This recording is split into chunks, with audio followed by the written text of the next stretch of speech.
This video is brought to you by AKSIAS. Hello students, welcome to AKS current affairs. ఈ వీడియోలో మనం 16th April ఈనాడు news paper detailed అనాలిసిస్ని discuss చేయడం జరుగుతుంది. Video ఎండింగ్లో ఈరోజు news పేపర్కి సంబంధించినటువంటి కరెంట్ అఫైర్స్ని డిస్కస్ చేయడం జరుగుతుంది స్టూడెంట్స్. సో యాజ్ యూజువల్గా మనం డీటెయిల్డ్ అనాలిసిస్ స్టార్ట్ చేసే కన్నా ముందు ఈరోజు ఈనాడు అండ్ హిందూ న్యూస్ పేపర్లో వచ్చినటువంటి ఇంపార్టెంట్ ఆర్టికల్స్ ఏందో చూద్దాం స్టూడెంట్స్. సో ఫస్ట్ వన్ వచ్చేసి ఫేక్ న్యూస్. ఈ యొక్క ఫేక్ న్యూస్ వల్ల ఇప్పుడు కరోనా లాంటి సిచ్యువేషన్లలో ప్రభుత్వానికి ఎలాంటి ఇబ్బందులు వస్తుంటాయి, అలానే ప్రజలకు ఎలాంటి ఇబ్బందులు ఉంటాయి అని చెప్పేసి ఈ యొక్క ఎడిటోరియల్లో కవర్ అవ్వడం జరిగింది. నెక్స్ట్ వన్, వలస కూలీలకు రక్షణ ఏది, అంటే వలస కూలీల యొక్క ప్రాముఖ్యత ఏంది, వాళ్ళకు ప్రస్తుతం ఉన్నటువంటి చట్టాలు ఎందుకు రక్షణను ఇవ్వలేకపోతున్నాయి, ఇవన్నీ కూడా డిస్కస్ చేయడం జరుగుతుంది. థర్డ్ వన్, పరిశ్రమలకు పచ్చ జెండా, ఏప్రిల్ 20 నుంచి మినహాయింపులు. కేంద్ర ప్రభుత్వం lockdown second time lockdown extend చేసింది కదా స్టూడెంట్స్. అందులో కొన్ని పరిశ్రమలకు మినహాయింపులు ఇవ్వడం జరిగింది. ఆ పరిశ్రమలు ఏంటి, అలానే ఈ నేపథ్యంలో కేంద్ర ప్రభుత్వం జారీ చేసినటువంటి మార్గదర్శకాలు ఏంటి అనేది మనం డిస్కస్ చేయడం జరుగుతుంది. ఫోర్త్ వన్, వైరస్ సామాజిక సంక్రమణ లేదు కేంద్ర ప్రభుత్వం. అంటే మన ఇండియాలో ఈ యొక్క కరోనా వైరస్ అనేది ఈ యొక్క ఇంకా కమ్యూనిటీ ట్రాన్స్మిషన్లోకి లేదు, కేవలం లోకల్ ట్రాన్స్మిషన్, కేవలం స్థానిక సంక్రమణ మాత్రమే ఉంది, సామాజిక సంక్రమణ లేదు. నేను మీకు ఇదివరకు వీడియోలలో చాలాసార్లు ఈ యొక్క కరోనా వ్యాధి అనేది 4 దశల్లో వ్యాపిస్తుంది, ఆ దశలు ఏంటి అనేది కూడా మీకు ఎక్స్ప్లెయిన్ చేశాను స్టూడెంట్స్. ఫిఫ్త్ వన్, మనకు నైరుతి ఆలస్యమే. ఈ న్యూస్ వచ్చేసి వర్షాపాతం గురించి మన ఇండియన్ మెట్రలాజికల్ డిపార్ట్మెంట్ IMD వాళ్ళు చెప్తున్నారు. సో దీని గురించి ఏదో మనం డిస్కస్ చేద్దాం. సిక్స్త్ వన్ వచ్చేసి ఎస్పెషల్లీ ఆంధ్రప్రదేశ్ గురించి సంబంధించింది స్టూడెంట్స్. ఆంగ్ల మాధ్యమం జీవోలు రాజ్యాంగ విరుద్ధం అని ఆంధ్రప్రదేశ్ హైకోర్టు స్పష్టం చేయడం జరిగింది. సో హైకోర్టు ఈ క్రమంలో ఎలాంటి అబ్జర్వేషన్స్ చేసిందో చూద్దాం మనం. అన్నంత పని చేసిన ట్రంప్, WHOకు నిధులు బంద్. సో ట్రంప్ WHOకు మేము నిధులు ఇవ్వట్లేదు అని ప్రకటించడం జరిగింది. ఎందుకు అలాంటి నిర్ణయం తీసుకోవడం జరిగింది, అసలు నిజంగానే కరోనాను కట్టడి చేయడంలో WHO సంబంధించి ఏమైనా వైఫల్యం ఉందా అనేది మనం డిస్కస్ చేస్తాం. ఫైనల్గా 4 నెలల కనిష్టానికి టోకుడు ద్రవ్యోద్బలం, అంటే హోల్సేల్ ప్రైస్ ఇండెక్స్. మనకు ద్రవ్యోద్బలం 2 రకాలు ఉంటాయి, retail inflation and wholesale inflation. ఆ డీటెయిల్స్ అన్ని కూడా మనం డిస్కస్ చేయడం జరుగుతుంది. సో ఈ వీడియోలో మనం ఈ న్యూస్ అన్ని కూడా డిస్కస్ చేయడం జరుగుతుంది స్టూడెంట్స్. యాజ్ యూజువల్గా ఫస్ట్ మనం ఎడిటోరియల్తో స్టార్ట్ చేద్దాం. ఫస్ట్ న్యూస్ వచ్చేసి ఈ యొక్క తప్పుడు సమాచారంతో ఎలాంటి ప్రాబ్లమ్స్ ఉంటాయి అనేది సో ఈరోజు ఎడిటోరియల్లో కవర్ అయింది, అదేందో చూద్దాం స్టూడెంట్స్. తప్పుడు సమాచారంతో తంటాలు. ఈ యొక్క ఆర్టికల్లో మనం ఏం డిస్కస్ చేయబోతున్నామంటే అసలు ఈ యొక్క తప్పుడు సమాచారాల యొక్క తీవ్రత ఏ విధంగా ఉంది, దానితోపాటు ఈ యొక్క కరోనా వ్యాధికి సంబంధించినటువంటి ఎలాంటి విషయాల గురించి తప్పుడు ప్రచారం జరుగుతుంది, అలానే ఈ యొక్క తప్పుడు ప్రచారాలకి కట్టడి చేయడానికి లేదా తప్పుడు ప్రచారాలను నియంత్రించడానికి ప్రభుత్వం తీసుకున్నటువంటి చర్యలు ఏ విధంగా ఉన్నాయి అని డిస్కస్ చేస్తూ ఫైనల్గా మనం కంక్లూజన్ రిమార్క్స్ డిస్కస్ చేద్దాం students. So first one, introduction చూసినట్టయితే కనుక సో ప్రస్తుత పరిస్థితుల్లో మన కరోనా వైరస్కు సంబంధించినటువంటి విపరీతమైనటువంటి సమాచారం తప్పుడుగా కొనసాగుతుంది. వాట్సాప్లో కానీ ఫేస్బుక్లలో కానీ ప్రపంచవ్యాప్తంగా అన్ని దేశాల్లో కూడా ఈ సమస్య ఉంది స్టూడెంట్స్. ఆయా దేశాలు ప్రభుత్వాలన్నీ కూడా ఈ యొక్క తప్పుడు సమాచారానికి సంబంధించి తీవ్రమైనటువంటి ఆందోళన చెందుతున్నాయి. మన దేశం విషయానికి వస్తే కనుక మన భారతదేశ ప్రధానమంత్రి సహా పలు రాష్ట్రాలకు చెందిన ముఖ్యమంత్రులు సైతం కరోనా వ్యాధికి సంబంధించినటువంటి వదంతులు ఏమీ కూడా నమ్మొద్దు అంటూ ప్రజలను కోరడం జరిగింది. దీన్ని బట్టి మీరు అర్థం చేసుకోవచ్చు ఈ యొక్క వదంతుల వల్ల అలానే తప్పుడు వార్తల వల్ల సో ఎంత తీవ్రమైనటువంటి నష్టం వాటిల్లుతుందో మనం అర్థం చేసుకోవచ్చు. ఈ యొక్క తప్పుడు సమాచారం అనేది వైరస్పై మన ప్రభుత్వాలు చేస్తున్నటువంటి కృషిని బలహీనపరిచేటటువంటి అవకాశం ఉంది. కాబట్టి ఇట్లాంటి అత్యవసర పరిస్థితులలో ఇట్లాంటి డిజాస్టర్స్ వచ్చినప్పుడు, విపత్తులు వచ్చినప్పుడు ఆ విపత్తుల గురించి తప్పుడు సమాచారం అనేది స్ప్రెడ్ అవ్వకుండా కేంద్ర రాష్ట్ర ప్రభుత్వాలు మరియు ప్రజలు కూడా జాగ్రత్తలు తీసుకోవాల్సినటువంటి అవసరం ఉంది. మనం ఇప్పుడు కరోనా సందర్భం చూసినట్టయితే కనుక కరోనాకు సంబంధించి కీలక విషయాల గురించి తప్పుడు ప్రచారం జరిగింది. అదేంటంటే ఫస్ట్ విషయం ఏంటంటే వైరస్ పుట్టుక, వైరస్ లక్షణాలు. అంటే ఈ వైరస్ కొంతమంది సో గబ్బిలాలు తినడం వల్ల, లేకపోతే కొంతమంది చైనాలో ఇది ఎప్పుడో వచ్చింది, కొంతమంది ఇంగ్లాండ్లో వచ్చింది ఆల్రెడీ ఒక 5-6 years బ్యాక్, దాంతోపాటు ఇది వేడి వాతావరణంలో ఉండదు, దీనికి అలాంటి లక్షణాలు లేవు, ఇలాంటివి కొద్ది స్ప్రెడ్ అవ్వడం జరిగింది. ఎలాంటి సైంటిఫిక్ ఎవిడెన్స్ లేనటువంటి ఫ్యాక్ట్స్. అలానే రెండో విషయం దీనికి చికిత్సకు సంబంధించి, అంటే ఇది ఆల్కహాల్ డ్రింక్ చేసినా కూడా ఈ యొక్క వైరస్ చనిపోతుంది, అలానే వేడి వస్తువులు తిన్నా వైరస్ చనిపోతుంది, ఇట్లాంటివి. మూడోది ఏంటంటే వైరస్ వ్యాప్తి. ఈ యొక్క వైరస్ అనేది కావాలని కొన్ని ప్రాంతాల్లోనే వ్యాపిస్తుంది. దీనికి కొన్ని మతాలకు సంబంధించిన వాళ్ళే కారణం ఈ యొక్క వైరస్ వ్యాప్తి విషయంలో అని దానికి సంబంధించింది. నాలుగో విషయం ఏంటంటే ప్రభుత్వాలు అధికార వ్యవస్థల గురించి కూడా తప్పుడు సమాచారాన్ని వ్యాప్తి చేశారు. అంటే కొన్ని ప్రభుత్వాలు కావాలని చెప్పేసి చనిపోయిన వాళ్ళందరినీ కూడా ఒకే చోట పూడ్చిపెడుతున్నారు. అలా దాంతోపాటు కొంతమంది ప్రధానమంత్రులు ప్రెస్ మీట్ పెట్టి మరి వాళ్ళు ఏడవడం జరిగింది అని అవి చేయకున్నా కూడా దానికి సంబంధించిన తప్పుడు సమాచారాన్ని వ్యాప్తి చేయడం జరిగింది. అలానే ఈ వైరస్ అనేది ఒక కుట్ర, చైనా వాళ్ళు వేసినటువంటి బయో వెపన్, ఇది ఒక జీవ ఆయుధం అని చెప్పేసి కొన్ని కుట్ర సిద్ధాంతాలకు సంబంధించి కూడా ఈ యొక్క ప్రచారం చేయడం జరిగింది ఈ వైరస్ విషయంలో.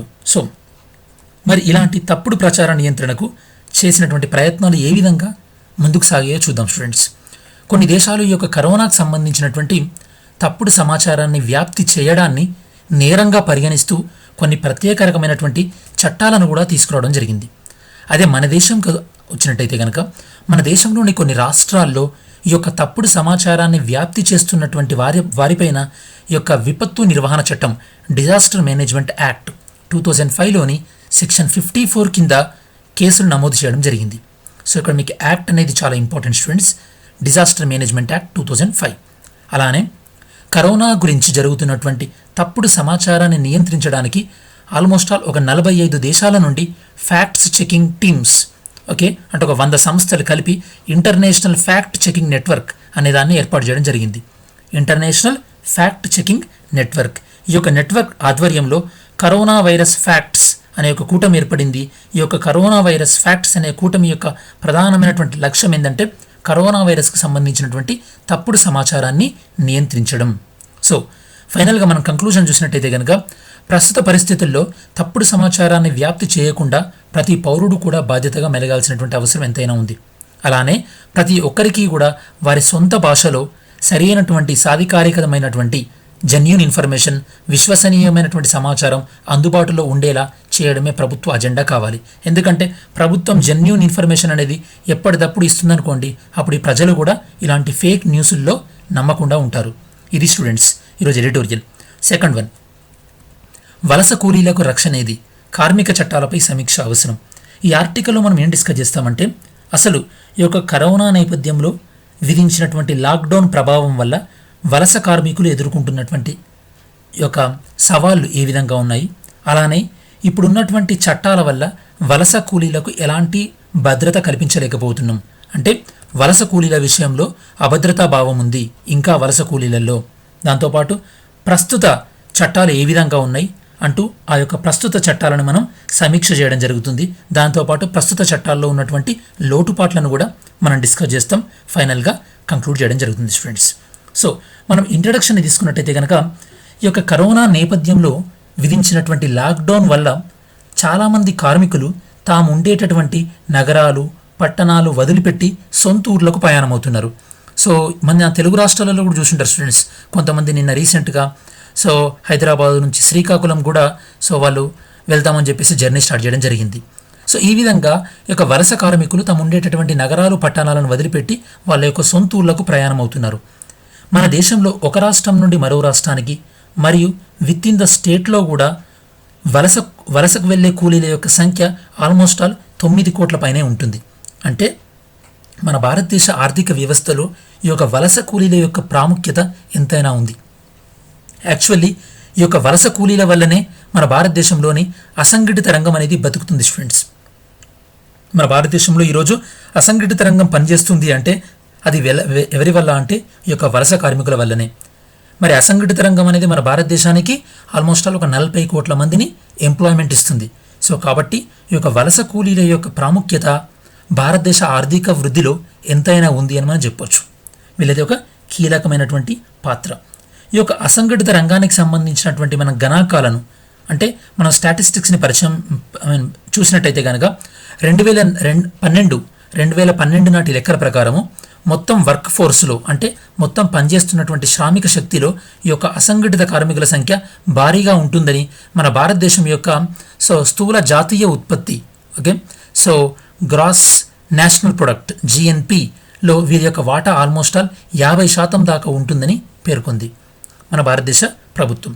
అలానే ఇలాంటి వలస కార్మికులు ఇంత భారీ సంఖ్యలో ఉన్నప్పటికీ వాళ్ళు భారత ఆర్థిక వ్యవస్థకు ఇంత ముఖ్యమైనటువంటి వాళ్ళు కంట్రిబ్యూషన్ చేస్తున్నప్పటికీ కూడా వాళ్ళకి సరైనటువంటి రక్షణలు మాత్రం లేకుండా ఉన్నాయి. ఇప్పుడు అసంఘటిత రంగానికి సంబంధించినటువంటి చట్టాలు కార్మికుల యొక్క సామాజిక భద్రతకు కానీ లేదా వాళ్ళ యొక్క పని పరిస్థితుల వంటి అంశాలను మాత్రమే పర్యవేక్షిస్తున్నాయి. అంతే తప్పించి ఒకవేళ వాళ్ళు ఉపాధి కోల్పోయి నగరాలను వదిలిపెట్టి వెళ్లాల్సి వస్తే వాళ్ళని ఏ విధంగా డీల్ చేయాలి అని ఈ చట్టాలు చెప్పట్లేదు స్టూడెంట్స్. కాబట్టి ఈ యొక్క అసంఘటిత రంగానికి సంబంధించినటువంటి చట్టాలను మనం సమీక్షించవలసినటువంటి అవసరం ఎంతైనా ఉంది. మరి వలస కూలీల్లో అభద్రతాభావం ఎందుకుంది ఇప్పుడు అంటే మనం చూసినట్టయితే కనుక 2017-18లో మన భారతదేశ ప్రభుత్వం పీరియాడికల్ లేబర్ ఫోర్స్ సర్వేని విడుదల చేయడం జరిగింది students. Periodical labour force survey ఈ యొక్క సర్వే ప్రకారం ఏంటంటే వ్యవసాయేతర రంగాల్లో అంటే నాన్ అగ్రికల్చర్ సెక్టార్లో ఆల్మోస్ట్ ఆల్ అంటే 71% శ్రామికులకు వారి యొక్క ఉపాధి పైన ఎలాంటి భరోసా లేదు. అంటే రేపు వాళ్ళకు పని ఉంటుందో లేదో తెలియదు, అలాంటి భరోసా లేదు. అలానే 54% శ్రామికులకు వేతనంతో కూడినటువంటి సెలవు సౌకర్యం కల్పించడం లేదు. అంటే వాళ్ళకు వేళ సండే రోజు పనికి రాలేదనుకోండి, ఆ రోజు వాళ్ళకి వేతనం ఉండదు, ఇలా అన్నమాట. అలానే సుమారు 49% శ్రామికులకు సామాజిక భద్రతా ప్రయోజనాలు లేవు. అంటే పెన్షన్ కానీ ప్రావిడెంట్ ఫండ్ కానీ ఇలాంటివి లేవు. ఇలాంటివి లోపించినాయి కాబట్టి వలస కూలీల యొక్క జీవితానికి ఒక భద్రత అంటూ లేదు. అందువల్ల వాళ్ళలో ఒక అభద్రతా భావం అనేది స్ప్రెడ్ అయ్యింది. అలానే మనం ఇంకొక నివేదికను పరిశీలించినట్టయితే కనుక ఈ యొక్క అసంఘటిత రంగంలో ఉద్యోగుల యొక్క పరిస్థితి ఎలా ఉంది అని చెప్పేసి 2015లో ఇంకొక రిపోర్ట్ కూడా ఈ రిపోర్ట్ ఏం చెప్తుందంటే వ్యవసాయ మరియు వ్యవసాయేతర రంగాల్లో ఎవరైతే కనుక పనిచేస్తున్నారో ఆ యొక్క వలస కార్మికులలో ఇందులో మనం వ్యవసాయం కూడా తీసుకున్నాం. ఇంతకుముందు దాంట్లో కేవలం వ్యవసాయేతర రంగం మాత్రమే. వ్యవసాయ మరియు వ్యవసాయేతర రంగాల్లో పనిచేస్తున్నటువంటి వలస కూలీల్లో 82% మందికి కూడా ఉపాధి పైన సరైనటువంటి భరోసా లేదు.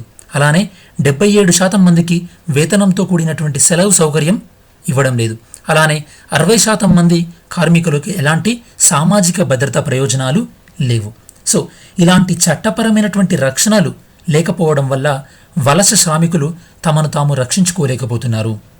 మరి ప్రస్తుతం ఉన్నటువంటి చట్టాలు ఏ విధంగా ఉన్నాయి, ఆ చట్టాల్లో ఉన్నటువంటి లోటుపాట్లు ఏందో చూద్దాం స్టూడెంట్స్.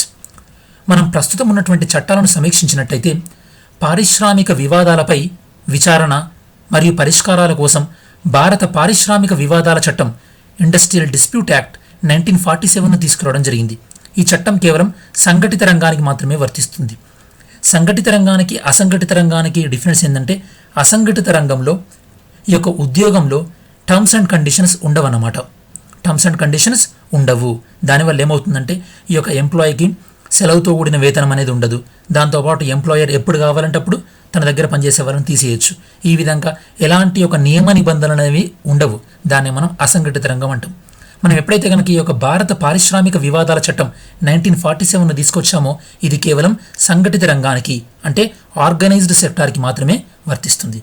అలానే 1948లో తీసుకొచ్చినటువంటి కనీస వేతనాల చట్టాన్ని తీసుకున్నట్టయితే దేశంలో చాలా ప్రాంతాల్లో దీన్ని సక్రమంగా అమలు చేయడం లేదని 2018-19 నాటి ఆర్థిక సర్వే స్పష్టీకరిస్తోంది. అంటే మినిమం వేజెస్ యాక్ట్ని సరిగా అమలు చేయట్లేదు. దీన్ని అమలు చేయాల్సినటువంటి ఆఫీసర్స్ ఎవరు స్టూడెంట్స్? Labour officers. వీళ్ళు కూడా చాలామంది ఇండస్ట్రియలిస్ట్ దగ్గర లంచాలు తీసుకొని కరప్షన్ చేయడం వల్ల వీళ్ళు కూడా ఈ యొక్క శ్రామికుల యొక్క హక్కులను కాపాడట్లేదు. కాబట్టి రేపైనా మీరు ఒక లేబర్ ఆఫీసర్ అయ్యారంటే గ్రూప్ 1 కానీ ఈ క్యాడర్లో కొద్దిగా ఇలాంటి వలస కార్మికుల యొక్క ప్రయోజనాలు కాపాడడానికి ట్రై చేయండి స్టూడెంట్స్. నెక్స్ట్ వన్, అంతర్రాష్ట్ర వలస కార్మికుల చట్టం 1979. ఈ చట్టం ప్రకారం ఇతర రాష్ట్ర కార్మికులకు ఉద్యోగాలు ఇచ్చేటటువంటి సంస్థలు ప్రభుత్వం వద్ద రిజిస్ట్రేషన్ చేయించుకోవాలి. అంటే ఫర్ ఎగ్జాంపుల్ ఇప్పుడు విజయవాడలో కానీ లేదా కరీంనగర్లో కానీ ఏదైనా ఒక ఇటుకలు తయారు చేసే కంపెనీ ఉందనుకోండి. ఆ కంపెనీల్లో బీహార్ నుంచి వచ్చే వాళ్ళని మనం పనికి పెట్టుకుంటున్నాం. ఇలాంటి సందర్భంలో మన కంపెనీలో ఎంతమంది వేరే రాష్ట్రం నుంచి వచ్చి పనిచేస్తున్నారని ఆ యొక్క లెక్కలను ప్రభుత్వానికి ఇవ్వాలి. కంపెనీలు అనేవి రిజిస్ట్రేషన్ చేసుకోవాలి, కానీ కార్మికులకు తమంతట తాము సొంతంగా రిజిస్ట్రేషన్ చేసుకునే అవకాశం లేకపోవడం వల్ల ఏమవుతుందంటే, ఒక కంపెనీలో ఫర్ ఎగ్జాంపుల్ 20 మంది బీహార్ నుంచి వచ్చి పనిచేస్తే ఆ కంపెనీ ఏం చేస్తుందంటే ఏదో 5 మెంబర్సో లేదా 10 మెంబర్సో బీహార్ నుంచి వచ్చి పనిచేస్తున్నారు మా దగ్గర అని తప్పుడుగా కూడా రిజిస్ట్రేషన్ చేసుకునే అవకాశం ఉంటుంది.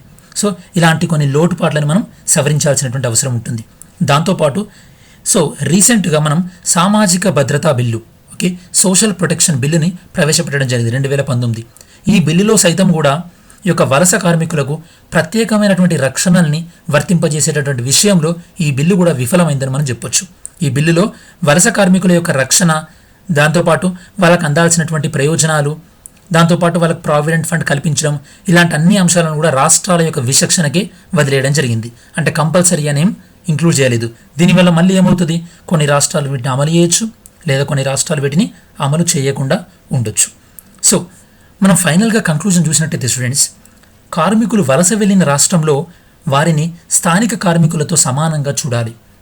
ఎందుకంటే వీళ్ళు కూడా పనిచేస్తున్నారు, వీళ్ళు కూడా ఆ రాష్ట్రం యొక్క ఆర్థిక వృద్ధికి ఎంతో తోడ్పడుతున్నారు. అలానే వీళ్ళు ఏ రాష్ట్రంలోనైతే పనిచేస్తున్నారో ఆ రాష్ట్రంలోని సంక్షేమ, ఆరోగ్య సంరక్షణ తదితర ప్రయోజనాలన్నీ కూడా వీళ్ళకి దక్కాలి.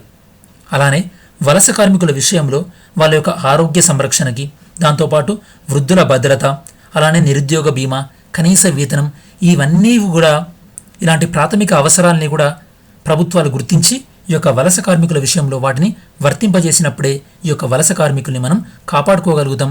అలానే వాళ్ళలో ఉన్నటువంటి అభద్రతా భావాన్ని కూడా మనం తీసివేయగలుగుతాం.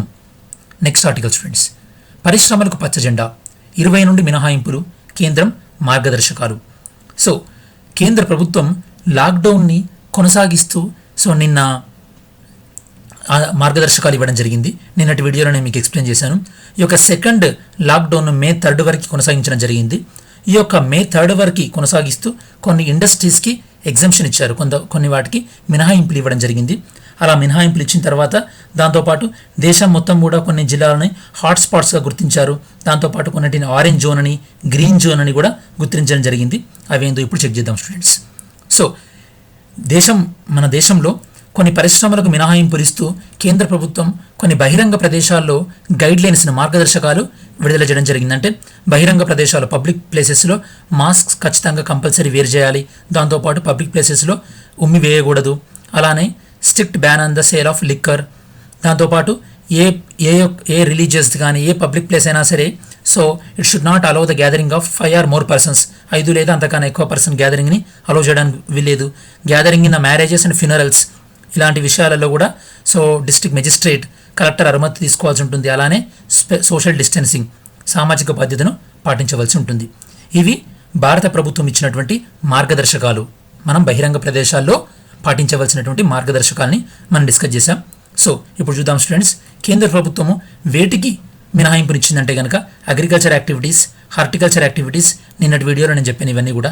మన్రేగా ఉపాధి హామీ పథకం, దానికి మినహాయింపుడు ఇవ్వడం జరిగింది. పోస్టల్ సర్వీసెస్, బ్యాంకులకి, ఏటీఎంలకి, యానిమల్ హస్బెండరీ, పశుపోషణ వాటికి, దాంతోపాటు పాల పదార్థాలు సరఫరా, వీటన్నింటికి కూడా మినహాయింపులు ఇవ్వడం జరిగింది. ఓకే, ఇంకా ట్రైన్స్కి, దాంతోపాటు ఫ్లైట్స్కి, వీటికి ఇంకా మినహాయింపు రాలేదు. దాంతోపాటు ఈ యొక్క ఎడ్యుకేషన్ ఇన్స్టిట్యూషన్స్కి, వీటికి ఇంకా మినహాయింపు రాలేదు. ఇప్పుడు మనం చూసినట్టయితే స్టూడెంట్స్, దేశవ్యాప్త లాక్డౌన్ను May 3 వరకు పొడిగించినటువంటి కేంద్ర ప్రభుత్వం కొన్ని కార్యకలాపాలకు మాత్రం అనుమతి ఇవ్వడం జరిగింది. కంటైన్మెంట్ జోన్లు మినహా ఇతర చోట్ల ఈ నెల 20 తర్వాత ఈ కార్యకలాపాలను నిర్వహించుకోవచ్చని ప్రకటించింది. కంటైన్మెంట్ జోన్స్ అంటే ఏ ప్రాంతంలోనైతే కనుక ఈ యొక్క కరోనా తీవ్రత ఎక్కువ ఉంటుందో ఆ జోన్ను కంటైన్మెంట్ జోన్గా ప్రకటిస్తున్నాయి రాష్ట్ర ప్రభుత్వాలు. రాష్ట్ర ప్రభుత్వాలు ఏవైతే కనుక కంటైన్మెంట్ జోన్లుగా గుర్తించారో ఆ పరిధిలో మాత్రం ఈ మార్గదర్శకాలు వర్తించవు. కంటైన్మెంట్ జోన్లలో ఈ యొక్క ఏ యాక్టివిటీ కూడా పర్మిషన్ ఇవ్వడం జరగదు. దేశంలో కరోనా వైరస్ తీవ్రత ఎక్కువగా ఉన్నటువంటి 170 జిల్లాలను COVID-19 హాట్స్పాట్లుగా కేంద్రం ప్రకటించింది. హాట్స్పాట్ అంటే ఏంటంటే స్టూడెంట్స్, ఏదైనా ఒక గ్రామం కానీ లేదా పట్టణం కానీ ఒక జిల్లా కానీ ఆ ప్రాంతంలో వైరస్ వ్యాప్తి ఎక్కువగా ఉండి 15 లేదా అంతకంటే ఎక్కువ కేసులు నమోదైతే ఆ ప్రాంతాన్ని హాట్స్పాట్గా పరిగణించడం జరుగుతుంది స్టూడెంట్స్. ఇలా దేశంలో కరోనా తీవ్రత ఎక్కువగా ఉన్నటువంటి 170 జిల్లాలను హాట్స్పాట్లుగా ప్రకటించడం జరిగింది. ఈ యొక్క 170 జిల్లాలు 25 రాష్ట్రాల్లో విస్తరించి ఉన్నాయి. మరో 207 జిల్లాలను నాన్ హాట్స్పాట్లుగా గుర్తించడం జరిగింది. మరి ఈ యొక్క నాన్ హాట్స్పాట్లలో ఏమున్నాయి students? Orange zone, green zone. Orange zone అంటే గత 14 రోజుల్లో కొత్తగా కేసులు నమోదు కాని జిల్లాలను ఆరెంజ్ జోన్లోకి పరిగణించడం జరుగుతుంది. ఒకవేళ ఆరెంజ్ జోన్లో ఉన్న ప్రాంతాల్లో ఎలాంటి కేసులు నమోదు కాకపోతే వాటిని గ్రీన్ జోన్లో కన్వర్ట్ చేస్తారు. అంటే రెడ్ జోన్లో ఉన్న ప్రాంతాలు లేదా హాట్స్పాట్లో ఉన్న ప్రాంతాల్లో గత 14 రోజులలో ఎలాంటి కేసు నమోదు కాకపోతే అవి హాట్స్పాట్ నుంచి ఆరెంజ్ జోన్కి వస్తాయి. ఆరెంజ్ జోన్లో కూడా ఒక 14 డేస్ వరకు ఎలాంటి కేసు నమోదు కాకపోతే అవి గ్రీన్ జోన్లోకి వస్తాయి. ఈ విధంగా గ్రీన్ జోన్ అంటే మీనింగ్ ఏంది? 28 రోజులుగా కూడా ఒక్క కేసు కూడా నమోదు కాని ప్రాంతాన్ని గ్రీన్ జోన్లోకి పరిగణించడం జరుగుతుంది స్టూడెంట్స్. తెలంగాణలో ఏదైనా డిస్ట్రిక్ట్ గ్రీన్ జోన్లో ఉంటే కామెంట్ చేయండి. ఆంధ్రప్రదేశ్లో ఏవైనా డిస్ట్రిక్ట్స్ గ్రీన్ జోన్లో ఉంటే కామెంట్ చేయండి స్టూడెంట్స్. ఇలానే ప్రపంచం మొత్తం మీద కూడా కరోనా తీవ్రత ఇంకా అలానే ఉంది. అమెరికాలోనైతే కనుక ఇక కరోనా తీవ్రత రోజు రోజుకి పెరుగుతుంది. మనం ప్రపంచవ్యాప్తంగా చూసినట్టయితే కనుక అమెరికా దేశం నుండి ఎక్కువ మంది ఈ యొక్క కరోనాకి బలి కావడం జరిగింది. దాని తర్వాత యూరోపియన్ దేశాలైనటువంటి Italy, Spain, France, Germany and Britain ఈ దేశాలన్నీ కూడా కరోనా తీవ్రతకి ఎక్కువగా ఎఫెక్ట్ అవ్వడం జరిగింది స్టూడెంట్స్. నెక్స్ట్ న్యూస్ చూసినట్టయితే కనుక వైరస్ సామాజిక సంక్రమణ లేదు. ఎవరు చెప్తున్నారంటే కేంద్ర ప్రభుత్వం చెప్తుంది స్టూడెంట్స్. కేంద్ర ప్రభుత్వం ఏం చెప్తున్నారంటే దేశంలో కరోనా కేసులు 11,000 దాటినప్పటికీ కూడా మన భారతదేశంలో సోషల్ ట్రాన్స్మిషన్ మాత్రం ఎక్కడా చోటు చేసుకోలేదని కేంద్ర ప్రభుత్వం స్పష్టం చేసింది. అసలు ఈ సోషల్ ట్రాన్స్మిషన్ అంటే ఏంది నేను మీకు ఇదివరకు ఎక్స్ప్లెయిన్ చేశాను, మళ్ళీ చెప్తాను వినండి జాగ్రత్తగా. కరోనా వ్యాధి అనేది ఈ యొక్క కరోనా వ్యాధి 4 దశల్లో వ్యాపిస్తుంది స్టూడెంట్స్. మొదటి దశ ఏంటంటే కరోనా వచ్చినటువంటి దేశం నుండి ఒక వ్యక్తి మన దేశంకి రావడం వల్ల మన దేశంలోకి కరోనా వైరస్ వస్తుంది. ఇది స్టార్టింగ్లో అంటే ఎవరైతే కనుక ఇటలీ నుండి, అమెరికా నుండి, చైనా నుండి, ఇండోనేషియా నుండి మన భారతదేశానికి వచ్చారో వాళ్ళ ద్వారా మన భారతదేశంలో కరోనా వచ్చింది కదా, అది స్టేజ్ 1. ఇలా ఎవరైతే కనుక ఫారిన్ నుండి వచ్చారో వారి నుండి వాళ్ళ కుటుంబ సభ్యులకి లేదా వాళ్ళ యొక్క సన్నిహితంగా ఉండే ఫ్రెండ్స్కి రావడం, ఇది స్టేజ్ 2 అనమాట. దీన్ని లోకల్ ట్రాన్స్మిషన్ అంటారు.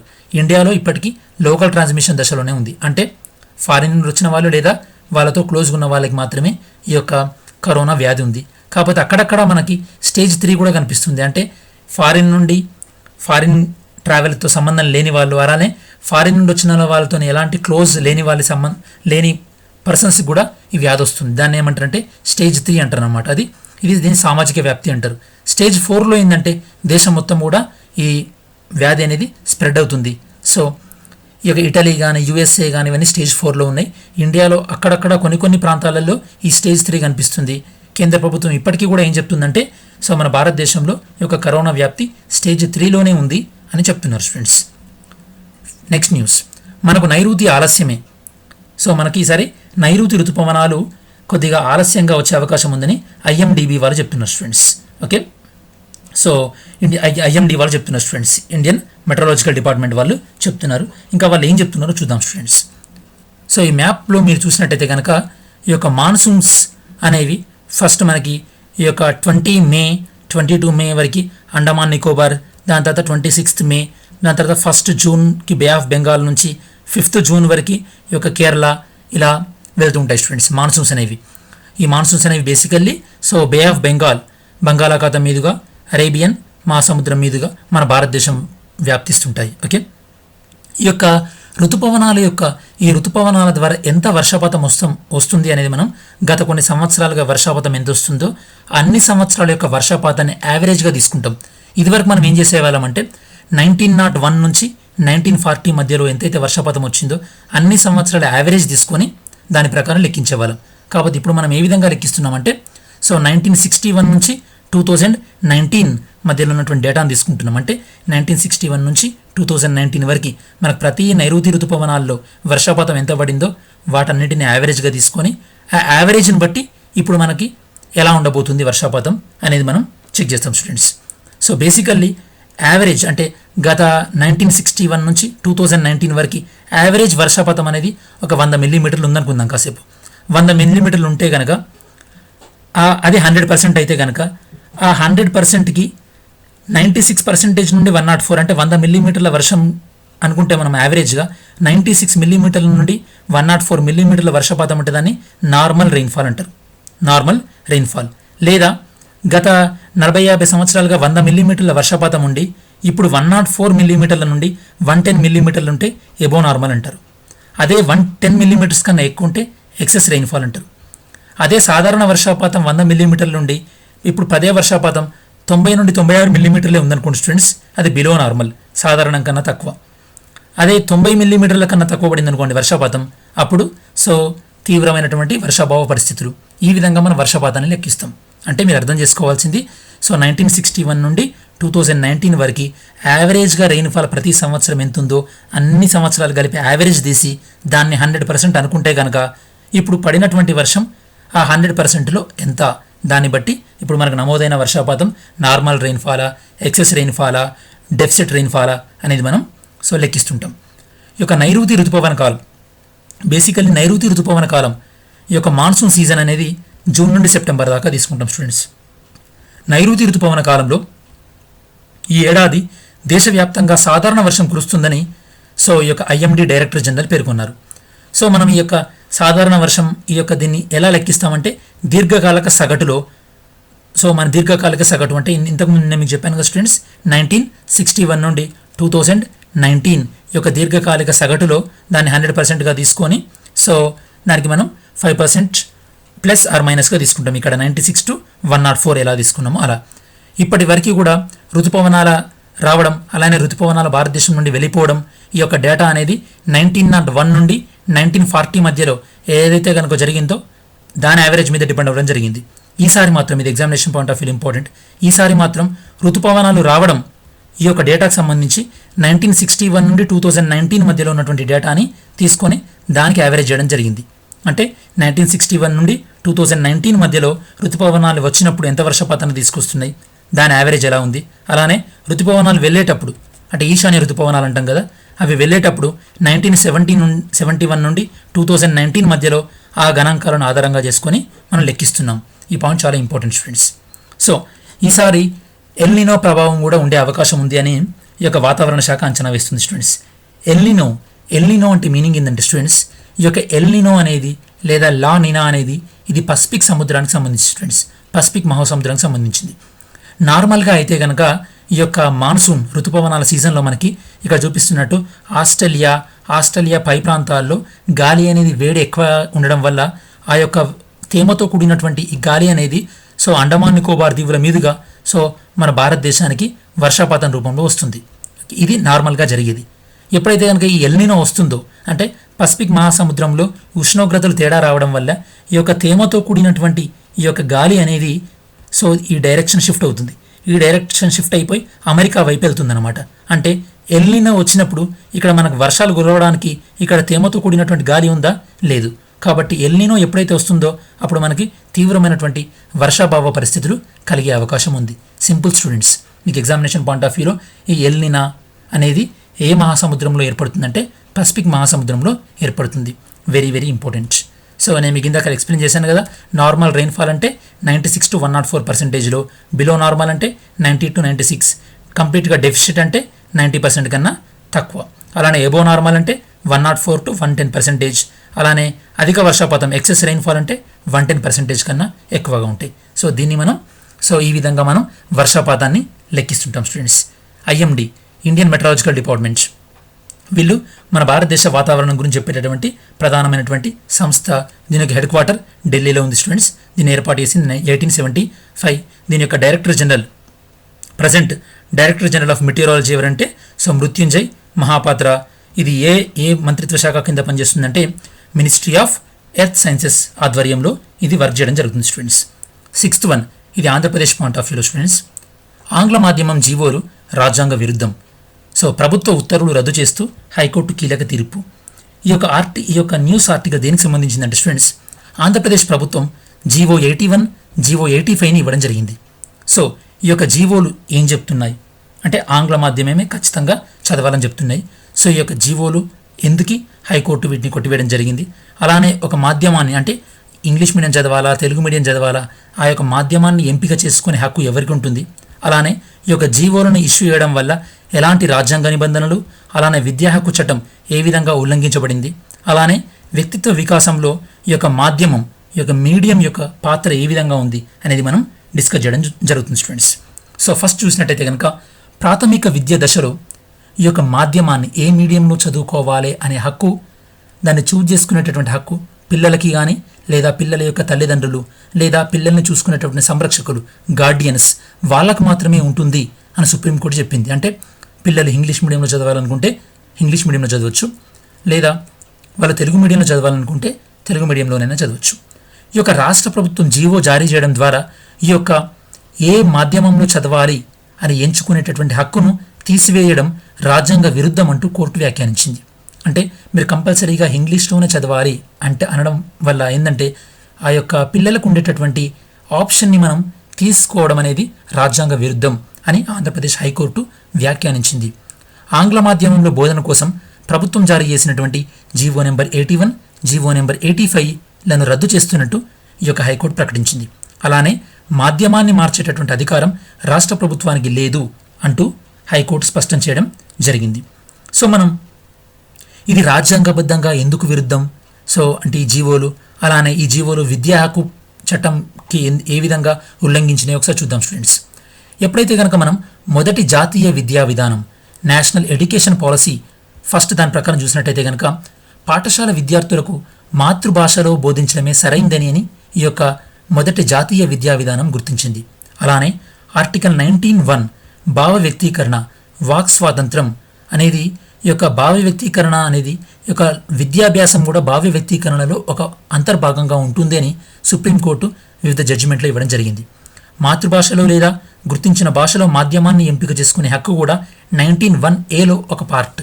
అంటే సో ఒక విద్యార్థి తనకు నచ్చినటువంటి మాధ్యమాన్ని ఎంపిక చేసుకోవడం అనేది భావ వ్యక్తీకరణ స్వేచ్ఛలో ఒక భాగం. దానిని హరించేటటువంటి అవకాశం, హరించేటటువంటి హక్కు ఏ ప్రభుత్వాలకు ఉండదు అని వివిధ రకాలైనటువంటి తీర్పుల్లో సుప్రీంకోర్టు వ్యాఖ్యానించింది. అలానే ఎవరైనా సరే ఒక వృత్తిని, ఒక వ్యాపారాన్ని ఎంచుకునే హక్కును రాజ్యాంగం కల్పించింది ఆర్టికల్ 19(1)(g) ప్రకారం. కాబట్టి ఏ పాఠశాల యాజమాన్యాలైనా సరే వాళ్ళు ఆంగ్ల మాధ్యమంలో నడుపుకోవచ్చు స్కూల్ని, లేదా తెలుగు మాధ్యమంలో నడుపుకోవచ్చు. అంతేగాని మీరు తెలుగు మీడియం స్కూల్ నడపడానికి వీల్లేదు, కేవలం ఇంగ్లీష్ మీడియం స్కూల్ మాత్రమే నడపాలి అని చెప్పడం అంటే ఏంటంటే ఆర్టికల్ 19(1)(g) ఆర్టికల్ 19(1)(g)ని ఉల్లంఘించడమే అని హైకోర్టు పేర్కొంది. అలానే ఆర్టికల్ 21 ప్రకారం వ్యక్తిగత స్వేచ్ఛను కూడా నిరాకరించడానికి వీల్లేదు. ఎందుకంటే మీకు ఆర్టికల్ 21(a)లో విద్యా హక్కు అనేది రైట్ టు లైఫ్లో ఒక భాగంగా చేర్చడం జరిగింది. ఏ సవరణ ప్రకారం students, according to which amendment right to education was added? Comment చేయండి ఒకసారి. సో వ్యక్తిగత స్వేచ్ఛ, జీవించే హక్కులో విద్యా హక్కు కూడా ఇమిడి ఉంటుందని ఇదివరకే సుప్రీంకోర్టు పలు తీర్పుల్లో పేర్కొన్న విషయం తెలిసిందే. ఈ విధంగా రాష్ట్ర ప్రభుత్వం ఇచ్చినటువంటి జీవోలు విద్యా హక్కు చట్టం రైట్ టు ఎడ్యుకేషన్ యాక్ట్లో ఉన్నటువంటి సెక్షన్ 29(2)(f) ప్రకారము ప్రాథమిక విద్య మాతృభాషలోనే ఉండాలన్నటువంటి నిబంధనకి విరుద్ధంగా ఉన్నట్టు కూడా కోర్టు పేర్కొంది. అంటే ఇప్పటి వరకు రాష్ట్ర ప్రభుత్వం ఇచ్చినటువంటి జీవోలు రాజ్యాంగానికి విరుద్ధంగానే ఉన్నాయి అని డిస్కస్ చేసుకున్నాం.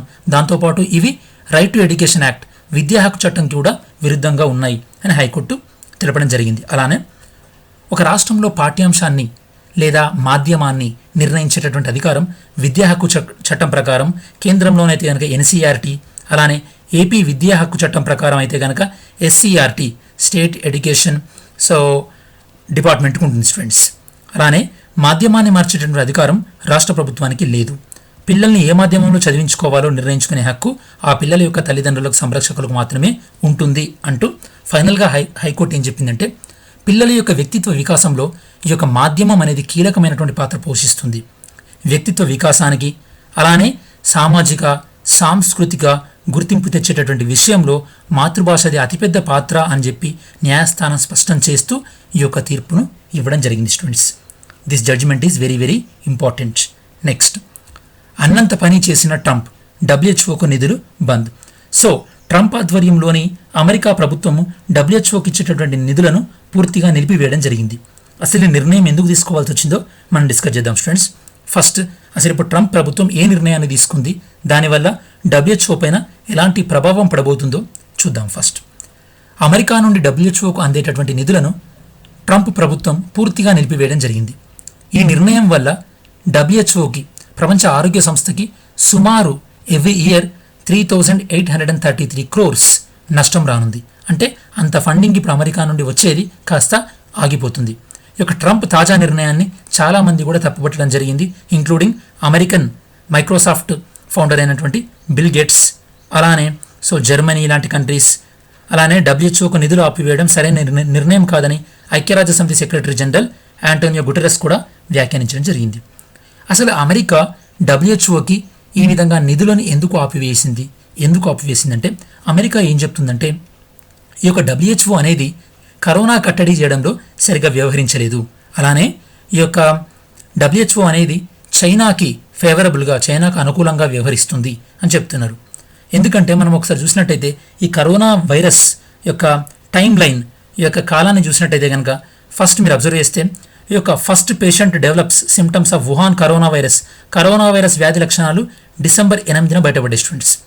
చైనా అనేది డబ్ల్యూహెచ్ఓని ఎప్పుడు అలర్ట్ చేసిందంటే డిసెంబర్ 31న చైనా అనేది అలర్ట్ చేయడం జరిగింది. డిసెంబర్ 31న చైనా అలర్ట్ చేస్తే డబ్ల్యూహెచ్ఓ ఏం చేసిందంటే జనవరి 30 అంటే నెల రోజుల వరకు కూడా దీనిపైన ఎలాంటి స్పందన లేకుండా జనవరి 30 రోజు ఈ యొక్క డబ్ల్యూహెచ్ఓ ఏం చేసిందంటే ఇది ఒక ఆరోగ్య అత్యవసర పరిస్థితి అని డిక్లేర్ చేయడం జరిగింది జనవరి 30. అలానే ఫిబ్రవరి 29 వరకు కూడా ఈ యొక్క డబ్ల్యూహెచ్ఓ ఏం చెప్పిందంటే ఇది పెద్ద అంటువ్యాధి కాదు, ఈ యొక్క కరోనా వ్యాధి కట్టడి కోసం అని చెప్పేసి ఒక దేశం నుండి ఇంకో దేశానికి ట్రావెలింగ్ అంటే రవాణాని బ్యాన్ చేయాల్సిన పనేం లేదు అని చెప్పేసి అప్పటికి కూడా ఈ యొక్క కరోనా వైరస్ తీవ్రతను గుర్తించలేదు. ఫైనల్గా మార్చి 11 రోజు ఈ యొక్క డబ్ల్యూహెచ్ఓ అనేది కరోనా అనేది ఒక మహమ్మారి అని దాని యొక్క తీవ్రతను అప్పుడు గ్రహించడం జరిగింది. అంటే ఈ యొక్క కరోనా తీవ్రతని పసిగట్టడంలో డబ్ల్యూహెచ్ఓ తీవ్రంగా వైఫల్యమైంది. అలానే ఈ యొక్క కరోనా విషయంలో చైనాను తప్పుపట్టడంలో కూడా డబ్ల్యూహెచ్ఓ విఫలమైంది, అంటే చైనాను తప్పుపట్టలేకపోయింది. ఈ విషయాల వల్ల అమెరికా అనేది డబ్ల్యూహెచ్ఓ పైన తీవ్రమైనటువంటి అసంతృప్తిగా ఉంది. డబ్ల్యూహెచ్ఓ చైనా పక్షపాతిగా ఉంటుంది అని, అలానే కరోనా వైరస్ విషయంలో సరిగా స్పందించలేదని అమెరికా అధ్యక్షుడు డొనాల్డ్ ట్రంప్ గతంలోనే ఆరోపించడం జరిగింది. అలానే డబ్ల్యూహెచ్ఓకు అమెరికా సమకూర్చాల్సినటువంటి నిధుల్ని కూడా నిలిపివేస్తామని గతంలో హెచ్చరించారు. ఈ రోజు వాటిని నిలిపివేయడం జరిగింది. మరి యొక్క కరోనా కట్టడి విషయంలో డబ్ల్యూహెచ్ఓ వైఫల్యం అనేది మనకి స్పష్టంగా కొట్టొచ్చినట్టు కనబడుతుంది స్టూడెంట్స్. ఈ యొక్క కరోనా వైరస్ వ్యాప్తికి చైనాతో పాటు ప్రపంచ ఆరోగ్య సంస్థ కూడా కారణమైంది. నేను మీకు ఇందాక చెప్పినట్టు డిసెంబర్ 31 రోజు డబ్ల్యూహెచ్ఓకి చైనా అనేది ఈ సమాచారాన్ని అందించింది. అప్పటికే ఈ యొక్క కరోనా వైరస్ అనేది అంటువ్యాధి అని తైవాన్ కూడా హెచ్చరించడం జరిగింది. కాకపోతే తైవాన్ హెచ్చరికను డబ్ల్యూహెచ్ఓ అనేది పట్టించుకోలేదు. అలానే జనవరి 14 రోజు ఇంకా డబ్ల్యూహెచ్ఓ ఇంకొక అడుగు ముందుకేసి ఏం చెప్పిందంటే ఈ యొక్క కరోనా వైరస్ అనేది అంటువ్యాధి అని చెప్పడానికి మన దగ్గర ఎలాంటి ఆధారాలు లేవు, కాబట్టి దీని గురించి మీరు పెద్దగా వర్రీ అవ్వాల్సిన పని లేదు అని ఈ యొక్క కరోనా తీవ్రతను అంచనా వేయడంలో విఫలమైంది.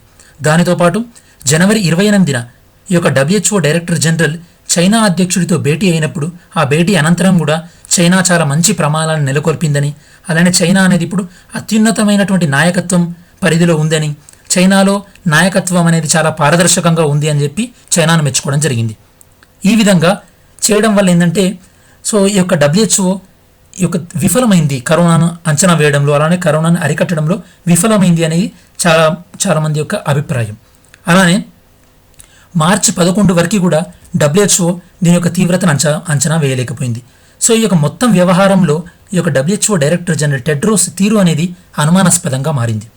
యాక్చువల్లీ ఈ డబ్ల్యూహెచ్ఓ డైరెక్టర్ జనరల్ ఎప్పుడైనా సరే వైద్య రంగానికి చెందిన వాళ్ళు ఉంటారు, అంటే హెల్త్ కేర్ ప్రొఫెషనల్ ఉంటారు. కాకపోతే ఇతను ఫస్ట్ పర్సన్ హెల్త్ కేర్ సంబంధించిన పర్సన్ కానటువంటి వాడు, అంటే ఇతను వైద్యేతర రంగానికి చెందినటువంటి తొలి వ్యక్తి ఇలా డబ్ల్యూహెచ్ఓ డైరెక్టర్ జనరల్గా అవ్వడం. ఈయన ఎంపిక విషయంలో కూడా చైనా బాగా సహకరించింది.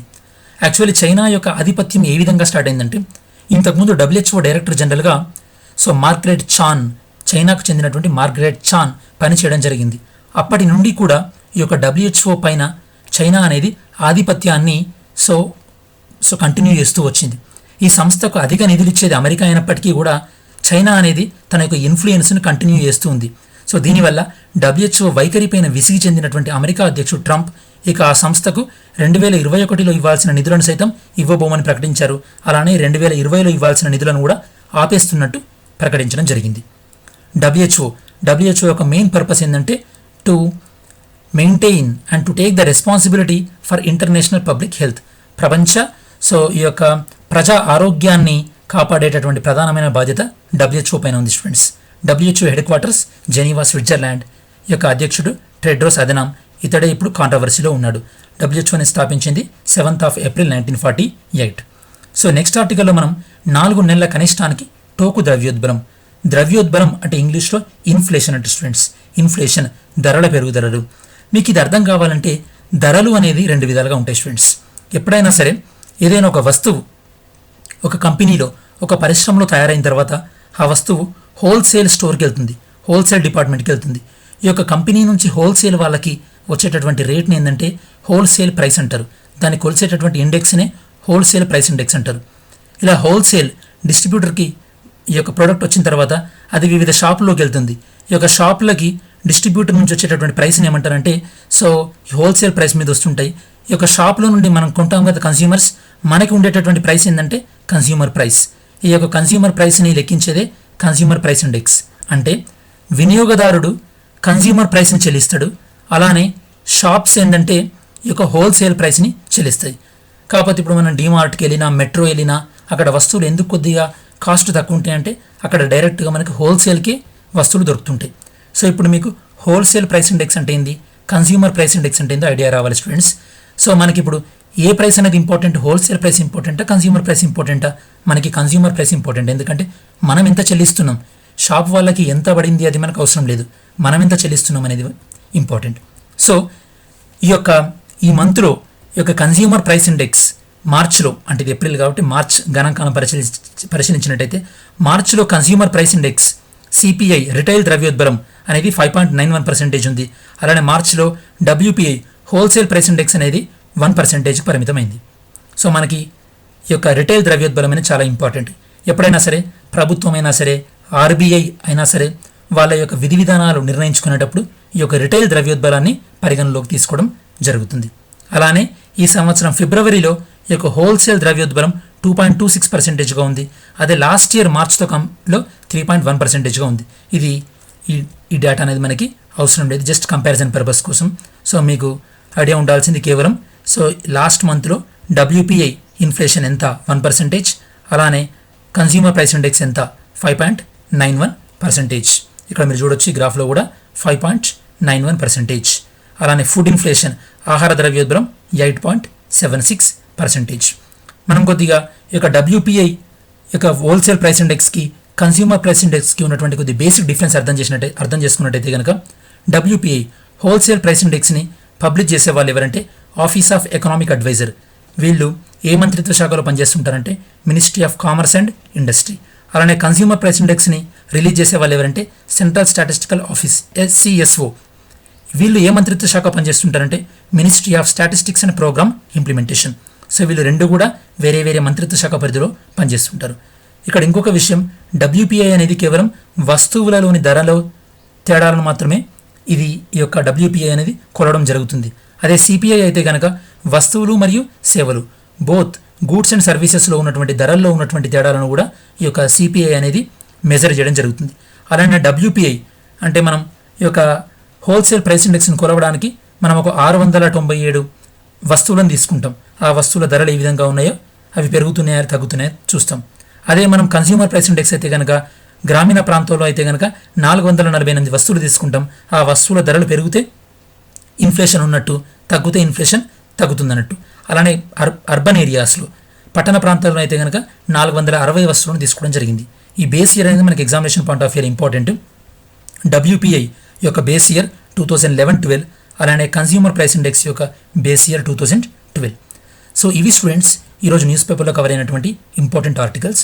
సో మనం వీడియో ఎండ్ చేసే ముందు ఒకసారి క్విజ్ డిస్కస్ చేద్దాం. So first question, the IT act was made in which year? Information technology act అనేది ఏ సంవత్సరంలో చేయడం జరిగింది? Second question, which article of the DPSP has mentioned about living wages for workers? అంటే so పనిచేస్తున్నటువంటి కార్మికులకు సరైనటువంటి జీతభత్యాలు ఇవ్వాలనేది ఆదేశిక సూత్రాలు డిపిఎస్పీలో ఏ ఆర్టికల్ చెప్తుంది? Third question, which ministry act as a nodal agency for IMD? ఈ యొక్క ఇండియన్ మెట్రాలజికల్ డిపార్ట్మెంట్ అనేది ఏ మంత్రిత్వ శాఖ పరిధిలోకి రావడం జరుగుతుంది? అలానే fourth question, what is article 19(1)G is saying? Article 19(1)G అనేది ఏం చెప్తుంది మనకి? Fifth one, who publishes the wholesale and retail inflation data? ఈ యొక్క హోల్సేల్ ఇన్ఫ్లేషన్ డేటాను, రిటైల్ ఇన్ఫ్లేషన్ డేటాను ఎవరు ముద్రిస్తారు? సో ఇది స్టూడెంట్స్ ఈ యొక్క వీడియోకి సంబంధించింది. సో మీకు ఈ వీడియో నచ్చినట్టయితే కనుక సో లైక్ చేయండి. అలానే ఛానల్కి సబ్స్క్రైబ్ చేసుకున్నట్టయితే కనుక సో సబ్స్క్రైబ్ చేసుకోండి స్టూడెంట్స్. అలానే ఈ యొక్క వీడియో మీ ఫ్రెండ్స్కి ఎవరికైనా కోచింగ్ అఫోర్డ్ చేయలేని వాళ్ళకి హెల్ప్ఫుల్ అవుతుంది అనుకుంటే కనుక వాళ్ళకి షేర్ చేయండి. So thank you so much for watching this video. See you in next video. This video is brought to you by AKSIAS.